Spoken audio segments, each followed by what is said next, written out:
which bite-sized character is your favorite? Xavier, for sure.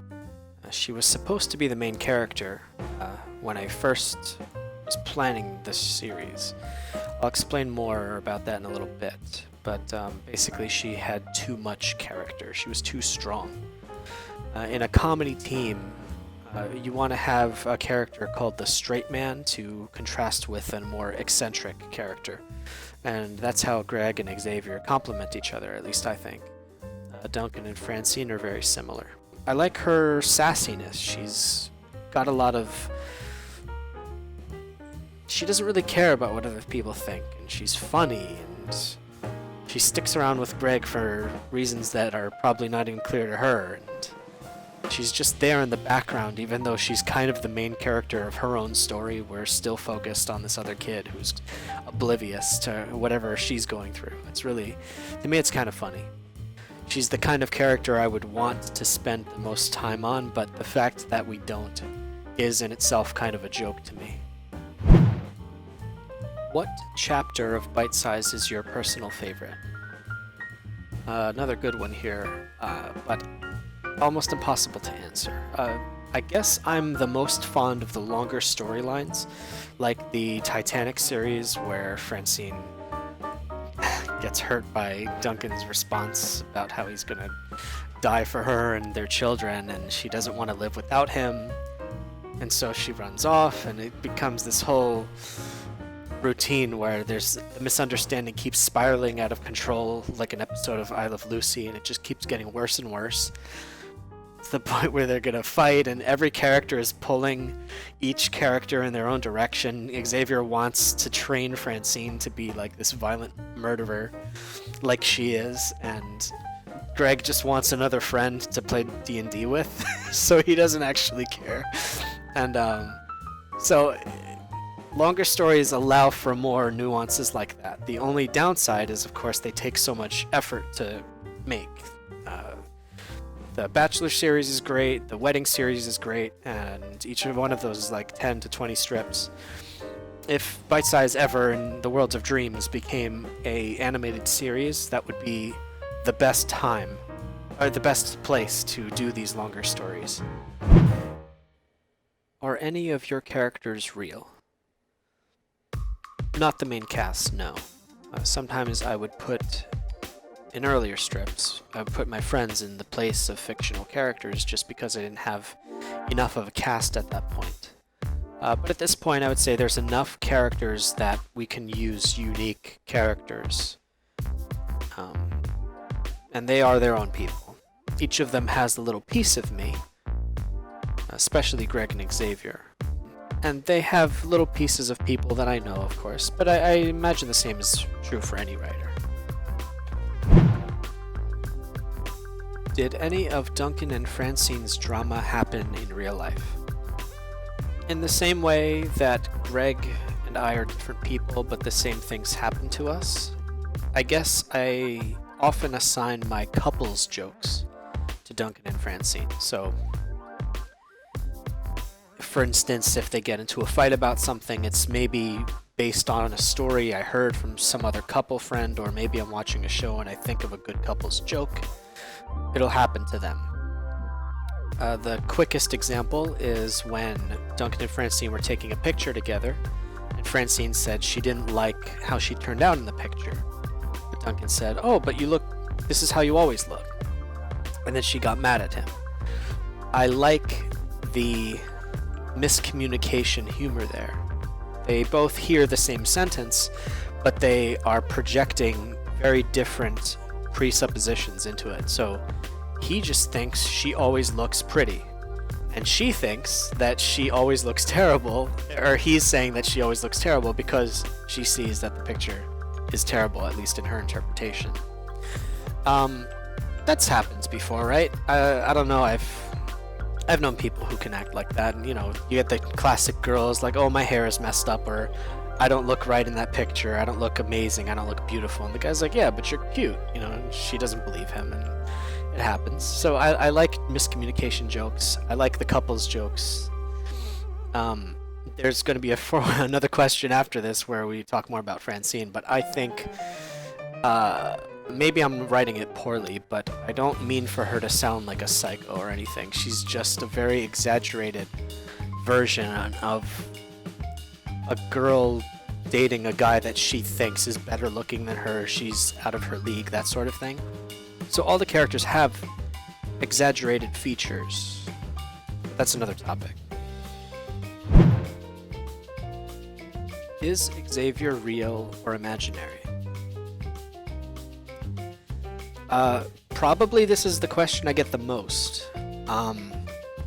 It's ambiguous for a reason, but probably not for a satisfactory reason. It's kind of like a dumb joke to me that maybe has gone too far, and at this point I just want to leave it alone. But I told the answer to someone once, and they seemed kind of like, huh, wait a minute, oh, okay, I get that. And I was like, yeah.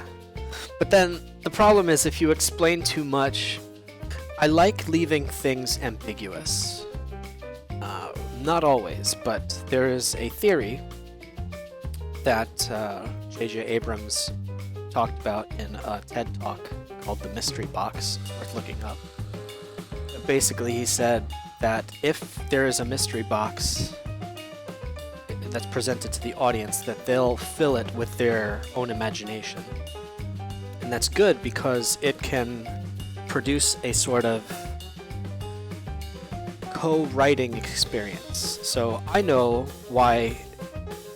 the mystery behind the whole imaginary friend thing. And some people have guessed it correctly. I like that that there are things in the strip that people will have to guess at. Not because there's any reason in the story, it doesn't matter. But I don't think it would necessarily make the strip any better to answer it. And in some ways, the answer is tied to some themes that maybe are kind of counterproductive to the strip. And it sounds so, I'm just making the mystery worse, but yes, I do get the feedback that it doesn't make sense. You know, people can talk to her. Is she real? Is she imaginary? Is everyone else imaginary? There is an answer. I hear the question. I don't want to answer it at this time. How old are the characters? Where do Greg and Duncan work? In the theme following the mystery box, I'm going to want to keep those things vague for now, because A, I want readers to be able to relate to them better. Just the fact that they work in an office might allow readers to relate to them more. If I specified what they were doing in that office, it might make it a little too specific, a little boring. And also, I want to explore themes related to their workplace more in maybe volume 3 or 4. Right now we're just calling it The Factory. I might come back to this if I do a Q&A after strip 600.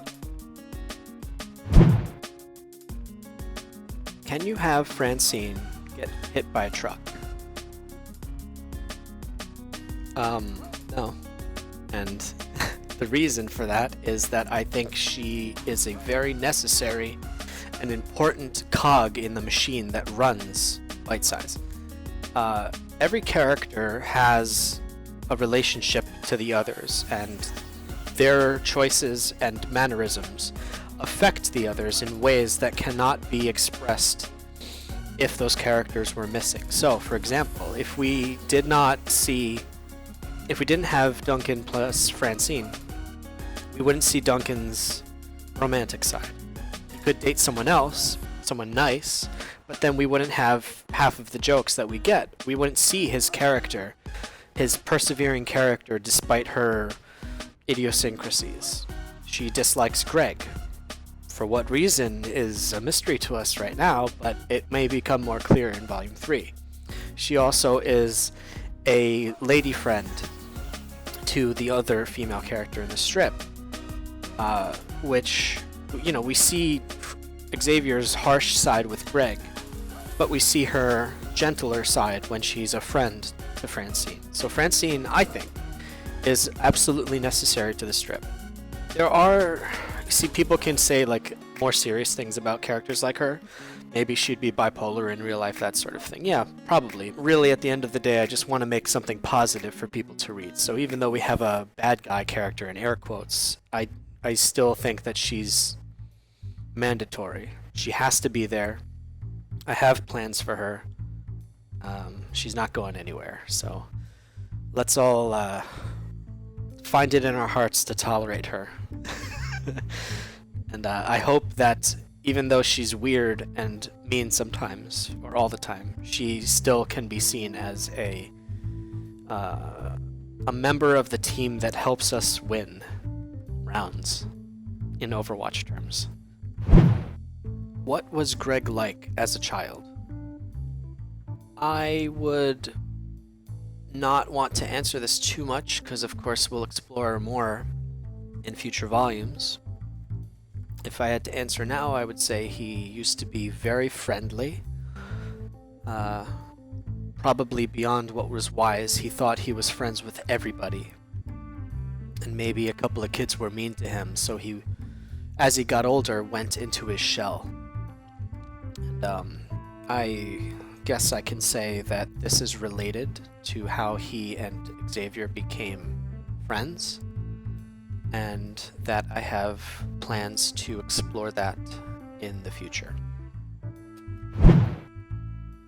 Will Greg ever get the woman he deserves? I would have combined this with the previous question, but it highlights kind of a different answer that I wanted to put forth. Some of the questions that I see sometimes is like, oh, can you ship Greg with X and Y and Z? And it's like, well, I really have to ask myself, what is the point of this series? Is it a soap opera? Is it a drama? Is it a comedy? And I'm not going to answer that, I guess, specifically. It can be different things to different people, but really, the big question I always have to ask myself when I'm writing is, if I want to do X, will that make the strip better, more enjoyable? And will it affect the strip's longevity? So, if Greg was to get into a ship situation with anyone, maybe someone that's already existing in the cast or somebody else we haven't seen or whatever, would that make the strip better? Would it make it funnier? Would it lead us in a direction that maybe lowers the quality of the overall story? Because if you give the characters what they want, there's kind of no more tension left in the story. You don't want to do things that are necessarily... You don't want to make the characters happy all the time. Charlie Brown never kicked the football, for example. That isn't to say Greg is never going to find, romance or anything like that, but my question is always, when I'm writing, will this make the strip, the whole series, better? To answer the question, will he ever get the woman he deserves? If it makes the strip better, I guess. If not, we'll just see where it goes. I'm not torturing him on purpose, I'm just trying to write the best strip I can. Can you talk more about Greg's faith? He would have had the same background as me, Protestant. What we do know is that he has been trying to overcome his introversion by walking up to people and handing them pamphlets, or what we call tracts. I've done that in my own life, especially in my early 20s, and it was pretty cringy. Really awkward. I don't like talking to people in general, at least strangers. And so it was just a mess. But it created some really funny real-life situations, like the time we'd be at the mall and the Verizon guy walks up to you and says, hey, do you want to have a pamphlet to, get free data plans or whatever? It's like, sure, let me tell you about Jesus. He's like, I gotta keep working. And I was like, you bastard. So that's funny, and I wanted it in a strip. I think there's a lot of comedy to be found in the idea of people who have sincere beliefs clashing with one another. And I'd like to explore that more. The problem is our real culture has some serious actual problems where that's happened. As for more about his faith, yeah, we'll explore that more. We'll see what happens. How long have you been working on Bite Size? It looks like I published my first strip on March 31st, 2009. The way that I came up with the idea was that I've always been interested in 4-panel gag strips. Calvin Hobbes, Peanuts. And years later I read something called Azumanga Daioh by something Azuma. So I read that series and I saw that in Japan, they orient their panels vertically so that they can be read in a book form. And I said, oh, that's such a great idea. And I've always wanted to make a strip, so hey, how about I do that? So I got together with a friend and we were making our own strip, and it didn't work out, but I wanted to keep doing a strip. Well, in the first version, it was just me in real life. And then the next series that I wanted to do was similar themes, but I didn't want to make myself the main character anymore. So one day I was vacuuming my local church, as I used to do every Saturday, and I was daydreaming, and I started sketching on a whiteboard with a dry erase marker. And I'll put up some images of what I drew. And the thought was I wanted to make a main character that was a girl, because I admire characters like Daria from MTV's Daria. And of course I mentioned Lightning before. Kind of stoic, no-nonsense, tough girl characters. So that, of course, became Xavier. And the reasons that I didn't make her the main character were that I felt that she was too strong of a character to lead a strip, because everyone compared to her would just seem boring. And the second reason was that I, as a guy, can write a guy character better, because he would be going through the same things that I go through in my normal life. So Greg became my focal character, and when the time was right, I introduced Xavier as sort of the actual main character, but Greg doesn't know that, so he accidentally is the main character. And all of the people around him have more interesting lives than him. But, oh man, that just, it's really funny to me. So anyway, that's how I thought of the idea, and I sketched them out that one day. And I went home and I started developing what became Bite Size. How long does it take for a strip to be done? How do you find the motivation to update every day? Well, the second question I answered a little bit before. It's an archive that goes back a few years, and I've just been re-uploading it to Webtoon, which might be the new home for Bite Size, but we'll see how that goes, because Webtoon kind of pisses me off sometimes, but that doesn't matter. As for the fun stuff, how long does it take for a strip to be done? Once the script is written, it takes about 4 to 6 hours to draw a strip. There are a lot of scripts written. I would say enough that I could draw up to volume 5, so another 400 strips are ready. They're already written. I just got to find the time to actually draw them. So that's the hard part, is finding free time, personal time to draw them. Someday I'd love to draw this full time, but you would need to have a lot of backing, a lot of readers, a lot of promotion, that sort of thing. So maybe it'll get famous someday, maybe not, whatever. So we'll see what happens. What's something about the strip that you wished people would notice more? I would say the strip titles. Some of them are really good puns and references, and I like that sort of thing.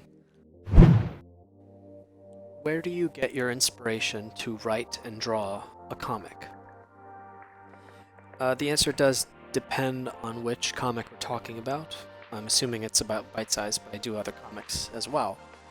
For Bite Size, I'm often inspired by real-life events that I either transcribe or adapt to be more funny/dramatic.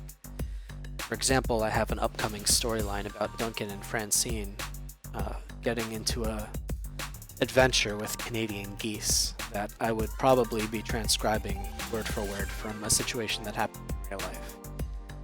That doesn't make sense now, but when it comes out, it'll make more sense.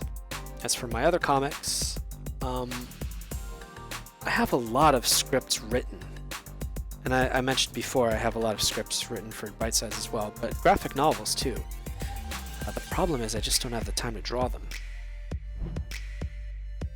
Why is the strip called Bite Size? I love naming strips, like titling. I'm good at that, but when it comes to picking things like a domain name for my website or titles for a book, for some reason I get a deer in the headlights frozen and I suck. I just can't commit to a title. So Bite Size was a temporary title that I gave this strip, thinking that I'd think of something better. Bite Size is not exactly like a copyright / trademarky kind of name for a strip. Not being able to title something is no reason not to do it, so I just slapped a temporary title. The term Bite Size, for me, in my personal life, came from when I was in middle school. I was and am very short for my age, I guess, or compared to my peers. So I had a friend of mine who would call me Fun Size. And so, since the strip was based off me initially, and Greg is short, he is Fun Size, aka Bite Size. What should we expect for chapters starting from 400 onward? There's a two-pronged answer here. First, the update schedule would have to slow down because we've caught up almost to present day in terms of production.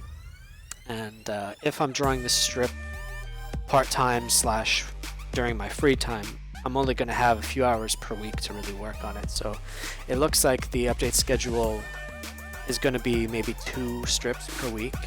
At least, unless some miracle happens where I get 1 million subscribers and I can do it full time. We'll see what happens. As far as the story, in Volume 3, I plan to explore Duncan's relationship with Francine because they will be married by the time this is released. We're going to also explore Xavier's family because they get a nice introduction at the end of Volume 2, the book, which I'll be releasing on my site, I think, as it's a written story. And that's also in the back of Volume 2, as I mentioned, which you could buy if you're interested, you want to support the strip. And as for Greg, I have addressed or hinted at what's going to happen to him during the Q&A so far, so I'm not going to say too much more. What do the original strips look like? I'm going to record this answer without looking at any footage, but I'll shoot some footage with the original strips as I hold them and manhandle them. The original strips at first were drawn on 9x12 paper, and they were really small and uncomfortable. The reason I chose that size was because I heard that Scott Pilgrim was drawn at that size, but it was actually smaller.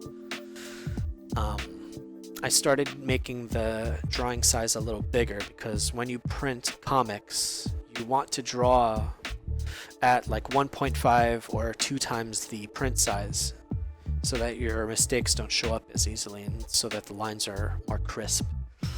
So I started drawing bigger.